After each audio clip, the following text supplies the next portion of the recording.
Richard II, Part 2. In Part 1, we saw Richard's rise to kingship and the first major test of his reign. In Part 2, we pick up where we left off, with Richard now facing marriage. At the age of 15, it was determined that Richard was now ready to marry. Richard, as the king of a powerful kingdom, and a young king at that, was one of the most sought-after bachelors in all of Europe. As such, he had his choice of brides. The two main contenders for Richard's hand were an Italian princess from Milan and the daughter of the Holy Roman Emperor. A marriage with Milan had better financial benefits for Richard, but he seems to have preferred an alliance with the emperor, and so married his daughter, a young woman named Anne of Bohemia. This marriage would cause some minor issues with the king's youngest remaining uncle, Thomas of Woodstock, who was also Earl of Buckingham. Buckingham had been pushing for Richard to marry one of his own daughters, and likely felt jilted that the king had gone with Anne instead. This was mostly unimportant, however, it was the start of a very long and slippery slope that Buckingham and Richard would descend. Richard would marry Anne on the 14th of January, 1382, in a chapel in Westminster, followed by Anne's crowning in Westminster Abbey. Over time, Anne would grow to be a popular queen, and much of her involvement in politics would be as a restraint on the young king.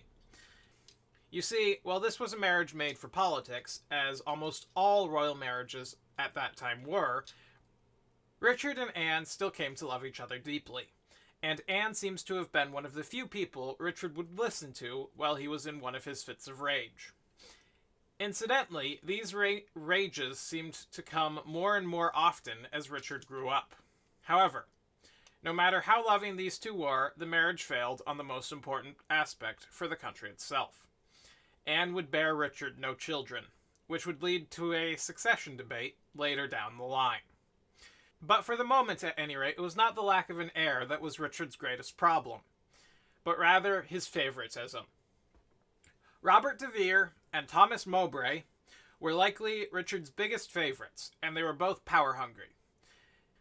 This would play a key part throughout the rest of the reign.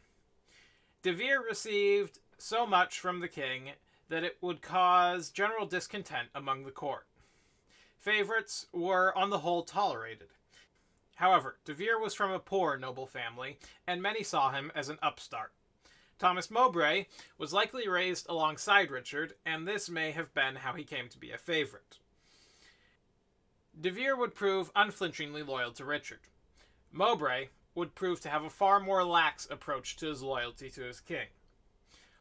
While Mowbray and de Vere were both favorites of the king, they were hardly favorites of each other. And it's likely that Mowbray's eventual betrayal of the king came from jealousy of de Vere.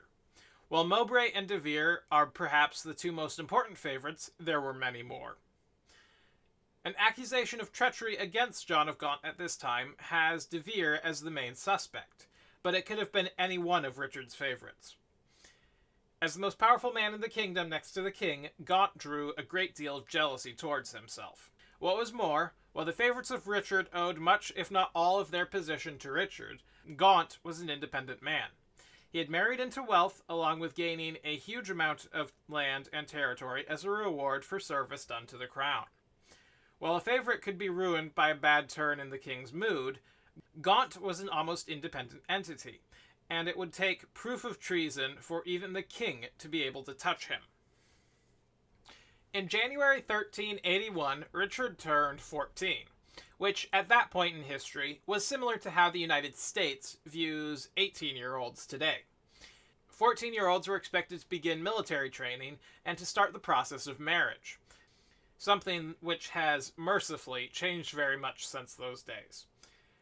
At the age of 16, Richard's father, the Black Prince, had fought in a pitched battle and won his spurs, the term for being knighted.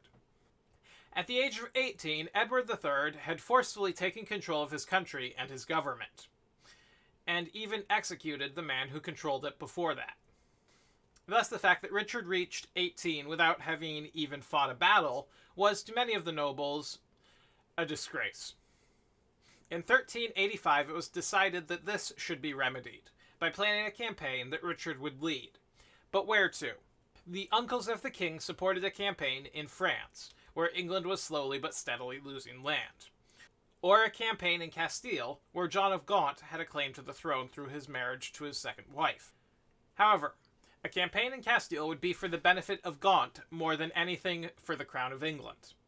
An expedition to France was ruled out due to the high cost of it.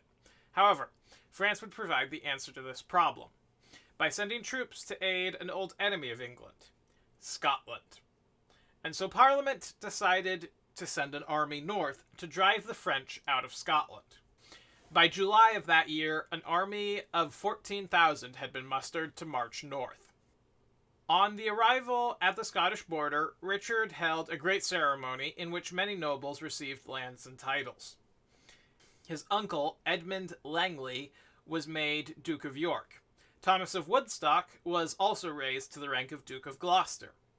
He also raised Robert de Vere to the rank of Marquess of Dublin, a whole new rank that put de Vere as the highest-ranking noble in the realm who was not of the royal blood. However, in spite of all the grandeur at the start of this campaign, it was an unmitigated disaster. Never once did the Scots come out to fight. They simply fled into the hills and waited for the English to leave.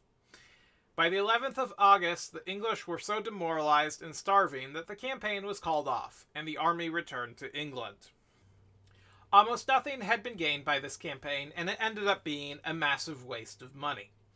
Moreover, it seems that the campaign caused a rift between Gaunt and Richard, as Gaunt's advice had been ignored. Gaunt returned from the campaign to Scotland and almost at once set about organizing a campaign to Castile. Gaunt would not leave till the next summer, but when he did leave, he would not return to England for over 3 years. In those 3 years, Richard would come to realize just what Gaunt's loyalty meant to the crown. During the autumn of 1386, Richard was in conflict with Parliament, as Parliament wanted an account of Richard's spending that year, and Richard refused to give it. This was not the only issue between the king and Parliament. One of the biggest issues besides this was de Vere, as many in Parliament felt that he had received too much reward from the king, and that he had been promoted too far and too fast. Resentment over de Vere and many other things would explode in what is known as the Wonderful Parliament of 1386, which opened with calls for Richard's chancellor, Michael de la Pole, to resign. This angered Richard, who withdrew from Parliament. De la Pole was one of Richard's favorites, which is part of why the king defended him so hard. However, Parliament would not be denied, and they refused to tackle any other business until Richard returned to London and removed de la Pole. Richard refused and demanded that delegates be sent to discuss matters with him. Fearing a trap, however, Parliament only sent the Duke of Gloucester and a bishop. It would be a stormy meeting in which Richard would only be cowed by hints of the fate of a former king of England, Edward II, who had been deposed due to failing as a king. It is likely that this thinly veiled threat was in the end what broke Richard and caused him to return to Parliament. This would not be the last time that Edward II and Richard II would be compared. When Richard returned to Parliament, de la Pole was impeached and a council was created to more or less run the kingdom for a year. At 19 years old, Richard had been stripped of almost all power in the kingdom for the next year. Richard seems to have been angered by this and left London in February of 1387. He travelled the country while avoiding anyone that Parliament had set to watch over him. He took many of his friends with him, including de la Pole and de Vere, and began working to build up a private army to use against anyone who tried to subdue his power again. However, even as Richard travelled, a new group was gathering, intent on throwing de Vere out of the kingdom. Richard unwisely raised de Vere to the position of Duke of Ireland, a wholly new step that drove many away from Richard. De Vere became the first English duke to not be part of the royal family, and this fact only served to raise more people in opposition. The heads of this opposition were the Earl of Arundel and the Earl of Warwick, with Richard's own uncle, the Duke of Gloucester. Upon Richard's return to London in the fall, Gloucester and Arundel presented Richard with an appeal against his favourites, claiming that they were the cause of treason against the country and the king. And at the top of the list, you can be sure, was De Vere. These lords would become known as the Lords Appellant. The king was greatly angered by this presentation and tried to call the local peasants around London to fight for him. When this failed, he tried to call upon the people of London, but was bluntly rebuffed. If Richard had a chance of beating the appellants and saving his favourites, it was an army from Richard's private earldom of Chester, which was hurrying south under the command of De Vere. However, this army was never destined to make it to London. They were intercepted by Gloucester and a new lord who had joined the appellants, Henry Bolingbroke. As Earl of Derby and the regent of Gaunt's lands while Gaunt was away, Derby had considerable influence, and his joining the appellants was a very bad sign for Richard. What was more, Thomas Mowbray, Earl of Nottingham, a former favourite of the king, had also joined them. This would make a powerful team. De Vere would fight skirmishes with both Arundel and Gloucester's troops before pushing towards Radcot Bridge, in a desperate attempt to cross and hopefully escape the trap that was closing in on him. However, he found the bridge blocked by the troops of Derby. Upon turning away from the bridge, De Vere found Derby himself leading a force up the road from his rear. De Vere then tried to escape alone down the riverbank, only to find Gloucester coming up in front of him. Left with no choice, and knowing that it would likely cost him his life to be captured, De Vere dove into the river and escaped down it by swimming, before fleeing to France. De Vere had escaped, but he was not the only one of Richard's favourites who the appellants were after. They arrived in London and met with Richard at the Tower of London on December 30th. They marched into the tower with 500 men and closed the gates. The meeting between Richard and the lords was a stormy one, with the lords blaming Richard for the failings of his government, and Richard accusing the lords of treason by taking up arms against his favourites. When Richard refused to meet any of their demands, the appellants threatened to depose him and replace him with either Gloucester or Derby. Indeed, a dispute over who would replace him may well have been the only thing that saved Richard's throne. In the end, Richard was forced to call a new parliament where his friends and favourites would be systematically destroyed. In the merciless parliament of 1388, the appellants would strike out against 5 chief members of Richard's government, including De Vere. De Vere and 3 others had already fled, and were tried in their absence. Only Nicholas Brember, a wealthy merchant and a former mayor of London, was present for his trial, and he was condemned and executed as a traitor, despite claiming his innocence till the very end. Of the remaining 4, Archbishop Alexander Neville of Canterbury, Robert de Vere, Duke of Ireland, and Michael de la Pole, former Chancellor and Earl of Suffolk, all escaped from England.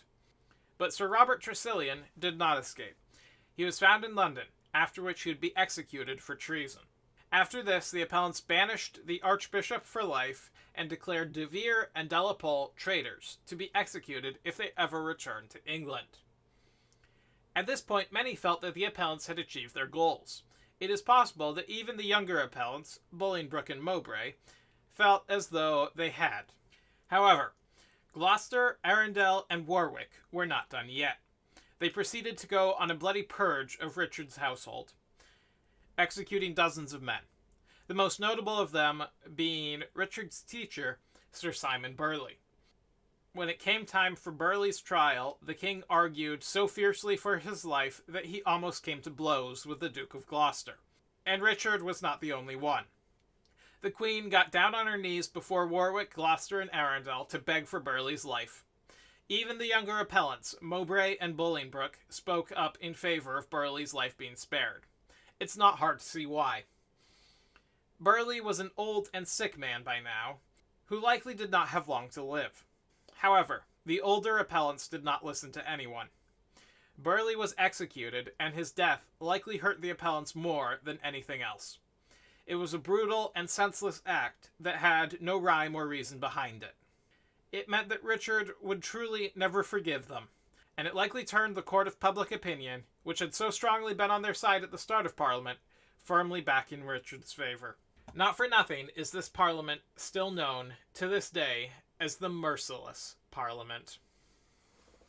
However, in some ways the Merciless Parliament had its intended effect. For 5 or 6 years, Richard seems to have ruled well and abided by the decisions of Parliament. At the age of 22, Richard would take full powers of kingship again, and would appoint his own ministers and officials. But he does not seem to have favoured any of them to the extent of De Vere. Memories of the Merciless Parliament would have died hard for Richard. He was greatly helped in his efforts of good government by the return to England of John of Gaunt. Gaunt had failed to get the throne of Castile for himself, but he had managed to make one of his own daughters its queen. Richard must have felt that if Gaunt had been in England at the time, then the Merciless Parliament would never have happened. It seems that at this point in time, Richard first realized how much of a prop to the crown a loyal Duke of Lancaster was.